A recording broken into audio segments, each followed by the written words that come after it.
What's up, y'all? So, I know I posted a few videos today, but as I told you guys and been telling you guys, we are at a very heightened state. So, I see all kind of things taking place. On one hand, I've been quiet, and then on the other hand, when it's time to speak, it's time to speak. So, okay, on one hand, God has been edifying the body. We in a stage right now where He's edifying and pruning the church, His bride. He's pruning the fruit that's not bearing, that's tainted, should I say. And He's pruning the leaves on the fruit that can be fruitful to Him. That's why He's providing His prophets and pastors who truly have a heart for Him with prophetic words and guidance, right? And He's not playing around with it. Like, He's pushing things forward that's truly edifying the body right now, and those who have a heart and ear to listen. But on the other hand, He's also pruning and taking away the fruit that's considered bad, right?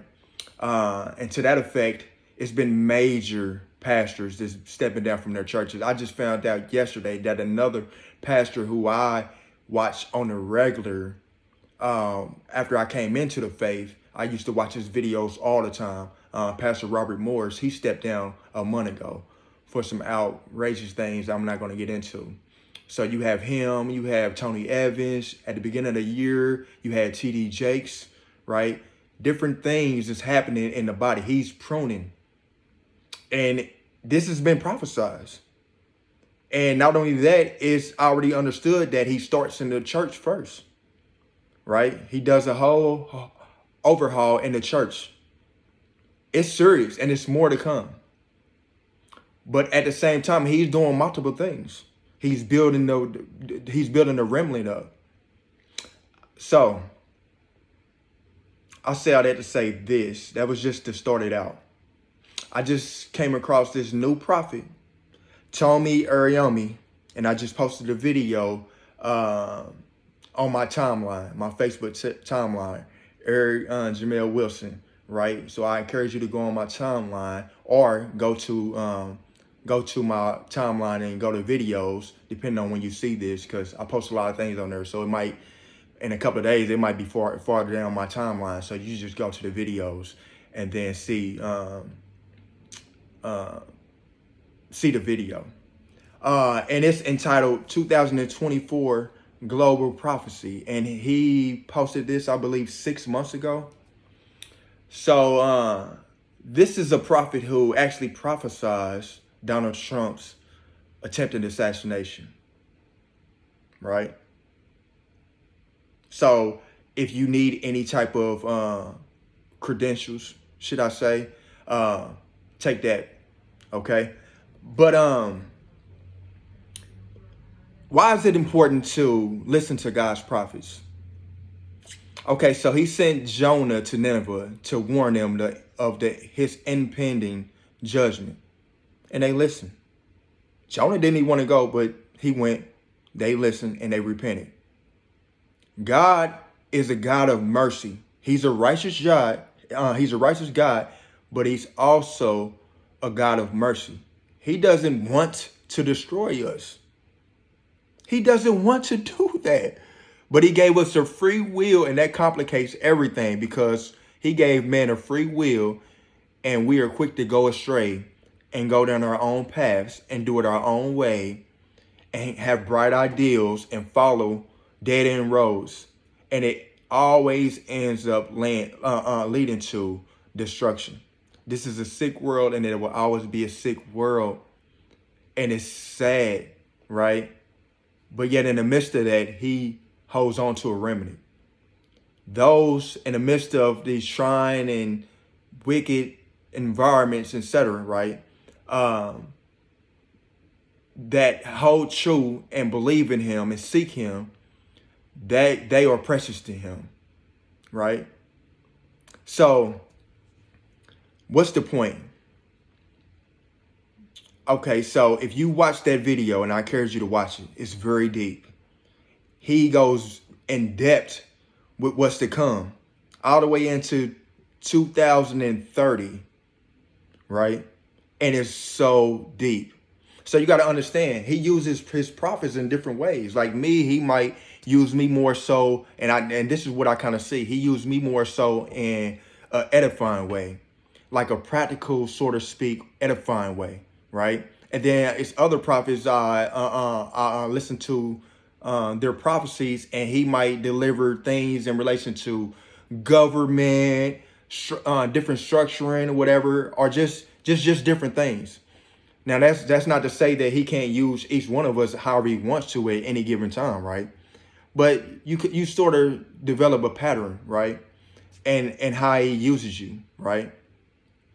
So that's why you see me pushing forward these other prophets as well. Because first of all, understand this. It's all about edifying the body. I'm not better than this person. He's not better than me, she, or whatever the case is.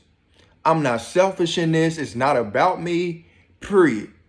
Like you see on my timeline all the time, I'm always pushing people forward. If I feel my spirit is connected to it, connecting with it, and it's potentially edifying, I don't care who it is, I'm going to put it forward so others can see it, right? Because it's all about winning souls and then strengthening and edifying each other so we can push forward towards the mark, right? That's what it's all about. Period, point blank, right? So, just to touch on a few little things, and I hope you go watch the video. He speaks about a time of prosperity that's coming, right? It's going to be times of war, but in the midst of that, it's going to be times of prosperity inside the church, his people.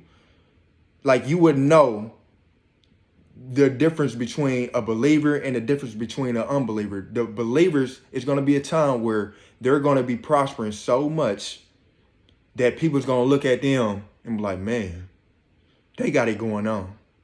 Almost to the point where it's probably going to lead to envy and things like that. But we are under God's wing. Can't nobody touch us, right?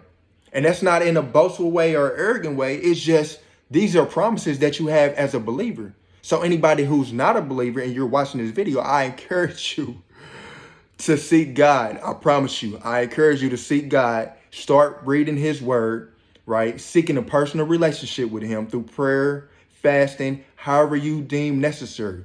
Seek him right now, because the time is coming where either you're going to be on this side or that side. And it's going to be a clear distinction between both sides, right? And I promise you, you're going to want to be on this side, right? So start now, start humbling yourself, go through the process of the pruning that he has to take you through, right? So it starts off with asking Jesus Christ into your life with an honest heart, truly seeking him, and he has sent his spirit on you. Then the sanctification start after that. That's where the pruning comes in at, because you got to understand it. This world has put a lot of baggage on us. We got a lot of things on our back that just don't sit right with God. God cannot mix with that. So he has to prune you and take you through the sanctification process to get all that muck off of you. Once all that is off, then you're a diamond that he can put on display, a bright light, right? So that's what it's all about. So it is a process, and I ain't gonna lie to you, depending on your calling, depends on the type of level of, how can I say it? Trials and tribulations that you might have to go through, because it says, he that is given much of him is required. So if you see somebody going through a lot of different trials, a lot of them, it's a major calling on their life, right? Now, again, he's not going to give you anything that you can't handle. So stick in there through faith. Seek other believers and read his word, pray, and he'll guide you. Always have faith. He will give you the word. Always have patience, commitment, right? And stick it out, and it's better. It's going to be better for you on the opposite end of it, I promise you. It doesn't feel good when it's happening. I'm not going to lie to you. The pruning process doesn't feel good. But if you stick in there, you will come out on the other side prosperous. I promise you. With that being said, I'm going to end it here. I encourage you to go watch that video. Right? Again, and then not only that, if you got a YouTube page, which I'm sure we all do, go and subscribe to him. These prophets that I'm putting on here, I promise you, they're very edifying. Like God is speaking through his people, through his prophets, clear and decisive words. It's important that we take heed to these, man. Like, seriously. Like, if you was in the building and it was on fire and it was your first time in the building, it was so big that you didn't know your way out, you didn't know where the exit was at, right? And then it was a fire marshal office right here to the left, and you see this dude sitting in there, and he getting ready to go out, right? Wouldn't you be like, hey, can I follow you, or can you tell me which way to get out, or whatever? I mean, at least you would and talk to him, right? Try to figure out, he's going to lead you somewhere, right? The right way, right? It's the same thing. Like, his prophets are there for a reason, to edify his body, to guide, to teach, right? So it's very critical. And this is not promote myself or anything. To be honest with you, he has, for the last 2 weeks, he hasn't really been giving me too many prophetic words, right? It's just recently, like I'm on here giving you encouraging words based off of other prophets that I follow. But I realize he's doing something specific with me right now. So he has me sitting still. So that's just a personal thing. But I only say all that to just let you know, like, I'm not trying to promote myself or anything like that, right? This is about building up the body of Christ, moving forward, making sure we equip, because it's a war coming. It's a war coming, and we need to be equipped. We need to be prepared, right? So I'm going to end it there. I love you guys. And until next time, peace out.